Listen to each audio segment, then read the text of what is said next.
Kapag natutunan mong mahalin ang sarili mo ng buo, nagbabago ang pananaw mo sa mundo. Hindi mo nahahabulin ang mga bagay na dati mong akalay makakapagbigay ng kasiyahan sa iyo, tulad ng atensyon, validation o pag-apruba ng iba. Sa halip, matututo kang magtiwala sa kakayahan mo, sa halaga mo bilang tao at sa mga prinsipyo mo sa buhay. Ang pagmamahal sa sarili ay hindi pagiging makasarili. Ito ay pagbuo ng mas matatag na pundasyon para sa sariling kaligayahan at kapayapaan. Kapag mahal mo ang sarili mo, ikaw na ang nagiging standard. Hindi mo na ikukumpara ang sarili mo sa iba dahil alam mong sapat ka, higit pa sa sapat. Hindi madali ang proseso.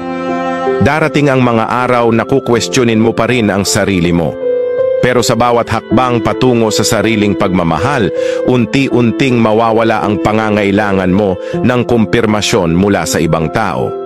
Kasi sa huli, ang pinakamahalagang opinyon ay yung nanggagaling sa'yo. Kaya't simulan mo na. Maging ang sarili mong standard.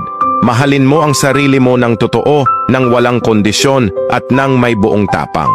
Dahil sa sandaling gawin mo ito, makikita mo ang halaga mo. Hindi sa mata ng iba, kundi sa mismong salamin ng buhay mo.